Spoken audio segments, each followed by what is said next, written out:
다가오는 2월을 기점으로 이 중국의 모든 막혔던 방침들이 풀리면서 코인 마켓에도 자연스럽게 투자금이 들어가게 될 것으로 보입니다.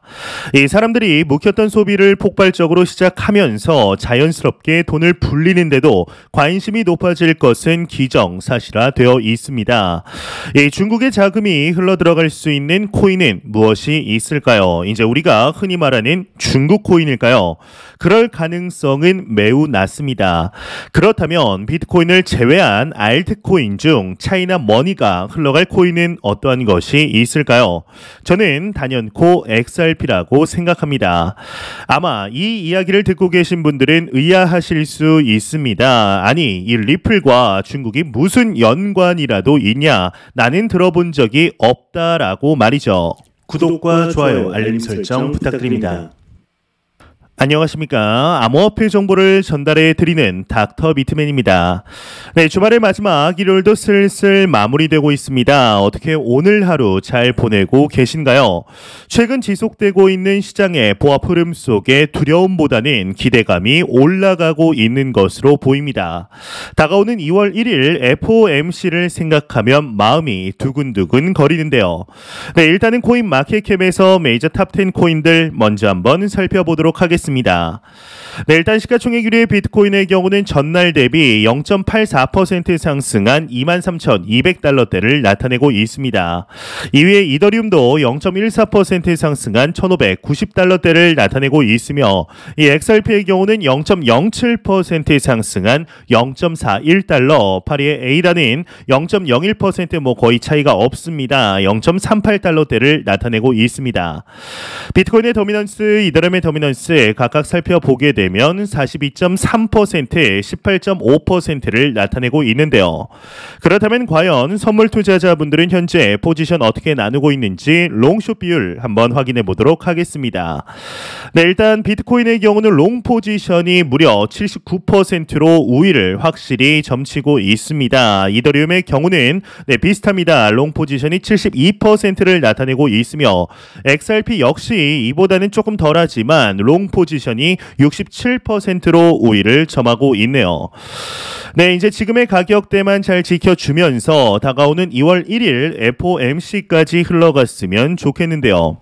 이제 최근 글로벌 경제 상황이 나쁘지 않습니다. 이에 중국의 코로나 상황이 정점을 찍었다라는 분석이 나오면서 이 식어진 경제를 다시 끓게 만들 것이라는 기대와 우려가 함께 나오고 있습니다.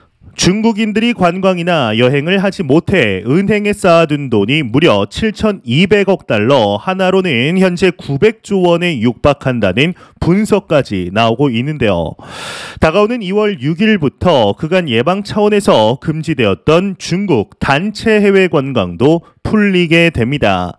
이렇게 된다면 당장 돈줄이 말랐던 이 관광 산업에 돈이 수혈될 것으로 보입니다. 다만 이러한 변화가 잡히는 듯 싶던 인플레이션을 다시 밀어 올리는 것이 아닌가라는 우려도 큰 것이 사실이죠. 물론 이에 대해서 반박하는 이야기도 나오고 있습니다. 이제 생각보다 이 중국이 일으키는 소비가 글로벌 마켓에서 큰 영향을 끼치지는 못할 것이다 라는 분석이죠. 그렇다면 이 크립토에서는 중국의 이러한 일상으로의 회복이 어떠한 변화를 가져오게 될까요? 일단 기본적으로 중국은 코인 거래를 금지하고 있는 상태입니다. 다만 우리가 생각을 해야 되는 게 이 중국이 지난 2021년 5월 생각나실 것입니다. 이 하루 만에 엄청난 하락을 했던 배경에는 중국의 채굴 금지 사건이 있었습니다. 이제 연타로 일론 조동아리의 비트코인 구매 금지도 한몫을 했었지만 이 중국 채굴 금지가 지대한 영향을 미치게 되었죠. 하지만 시간이 지나면서 다시 중국의 채굴은 슬금슬금 회복하고 있다라는 것을 잊으면 안 됩니다. 이 중국에서 정말 코인 거래가 불가능한지 말이죠. 이 중국 역시 크립토를 볼 때 탈세가 가장 큰 문제로 보일 것입니다. 그렇게 생각하면 이제 탈세만 문제가 없다라면 금지할 이유도 없다라고 볼 수가 있겠죠. 이 중국은 전 세계에서 CBDC를 가장 먼저 시행한 나라입니다. 거기에 최근 홍콩에서도 차츰 크립토에 대한 적극적인 유치 행보를 보이고 있습니다. 홍콩 의회는 이미 암호화폐를 개인 투자자에게 허용하는 법안을 통과시켰고 현지 금융기업들이 라이선스 승인을 받기 위해 준비 절차에 들어갔습니다. 일례로 우리나라의 대장 기업이죠. 삼성전자에서 암호화폐 관련 ETF를 이 홍콩에 출시하는 사건도 있었는데요. 이러한 변화는 중국이 겉으로는 코인을 금지하면서도 안에서는 내심 활발한 거래가 이루어질 수 있도록 하고 있다라는 사실을 명백하게 알 수가 있는 것이죠. 이 과거에도 현재에도 그리고 앞으로의 미래에도 이 중국은 겉과 속이 다른 모습을 보여올 것입니다. 정기적으로 크립토에 대한 금지 뉴스가 중국에서 나왔지만 이게 시간이 지나면 다시금 모든 거래가 또 자율적으로 이루어졌습니다. 이러한 관점에서 볼 때 중국의 규제는 오히려 크립토 업계에는 호재로 작용하는 점을 알 수가 있는 것이죠. 이 묶였던 자금이 주기적으로 풀리면서 시장을 펌핑했기 때문인데 이제 방금 말씀드렸듯이 홍콩은 이미 가상자산 산업을 허용 및 준비를 발빠르게 하고 있으며 이 개인과 기관 투자자들의 거래 지원 또한 계획을 하고 있는 상황입니다.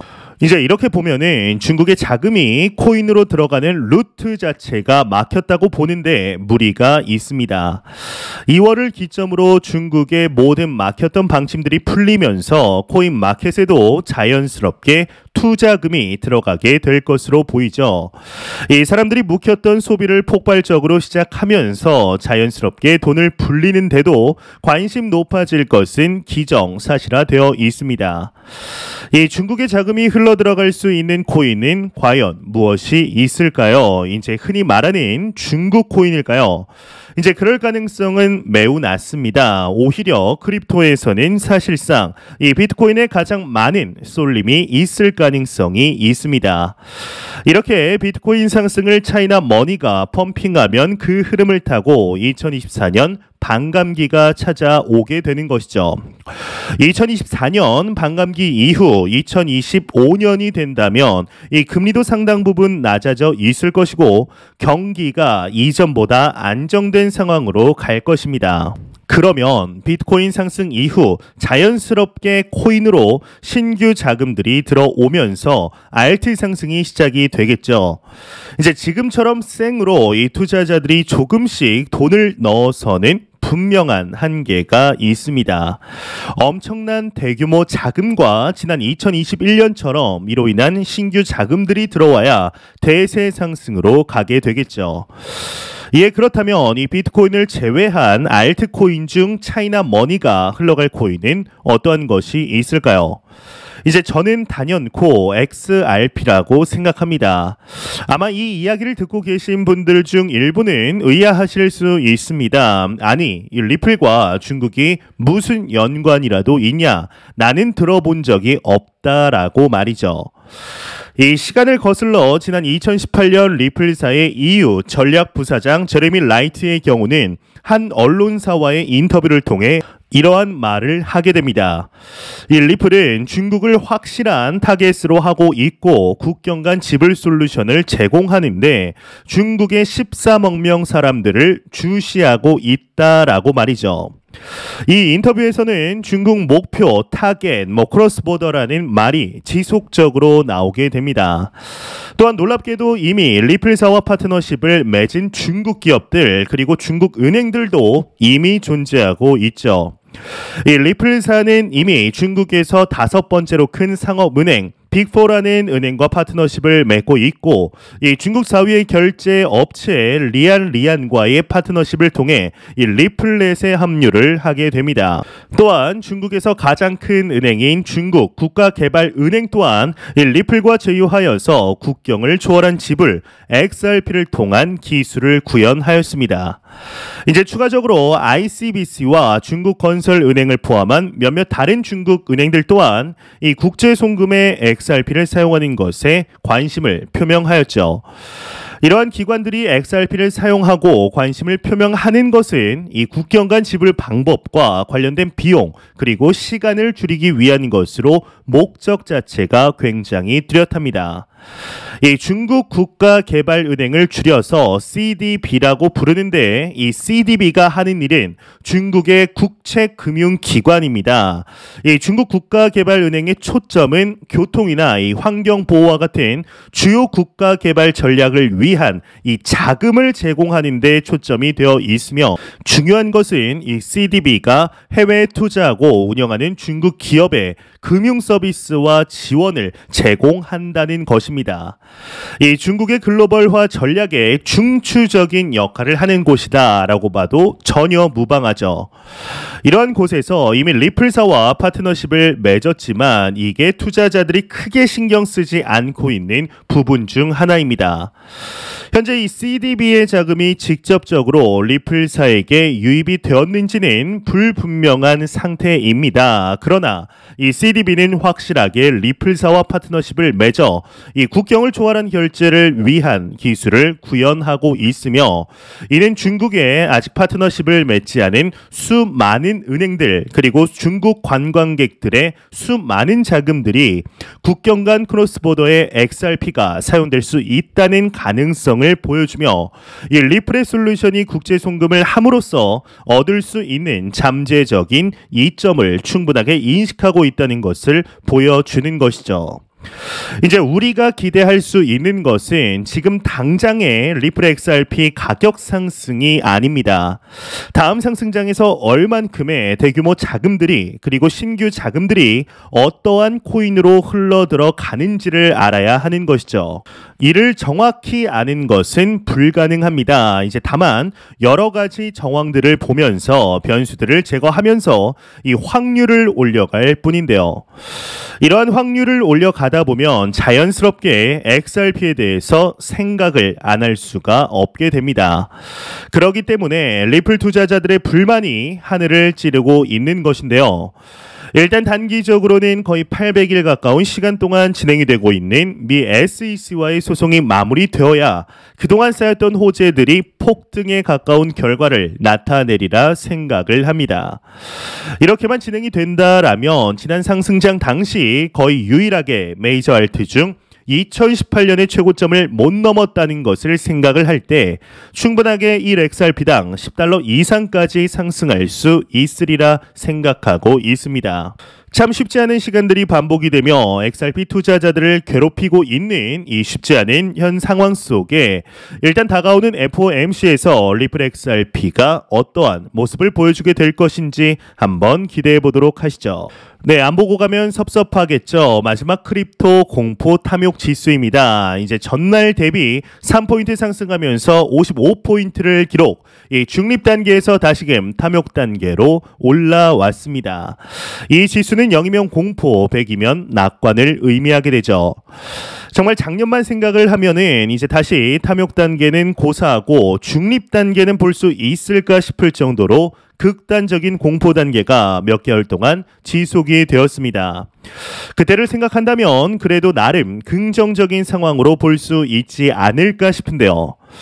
현재 모든 투자자들의 시선은 FOMC로 쏠려 있습니다. 이제 여기서 연준이 이상한 기행들만 펼치지 않는다라면, 제롬 파월의 입에서 상식 밖의 이야기만 나오지 않는다라면 충분히 더욱 높은 곳을 향해 나아갈 수 있을 것으로 보이는데, 제발 이 상식 밖의 대답이 나오지 않기를, 그리고 이를 통해 비트코인의 가격이 이제 기점으로 24,000달러를 넘어서 25,000, 28,000, 3만 달러까지 안착할 수 있기를, 그리고 우리 게르게 코인이죠. 리플 XRP 가격이 중단기적으로 1달러까지 안착할 수 있기를 진심으로 바래 보도록 하겠습니다.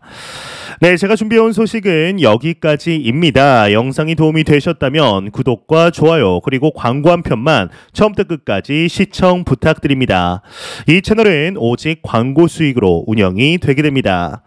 항상 영상 시청해 주신 해주시는 시청자분들, 구독자분들 너무나 감사드립니다. 오늘 남은 시간 잘 마무리하시길 바라면서 저는 더욱 도움이 되는 영상으로 찾아뵙도록 하겠습니다. 지금까지 닥터 비트맨이었습니다. 감사합니다.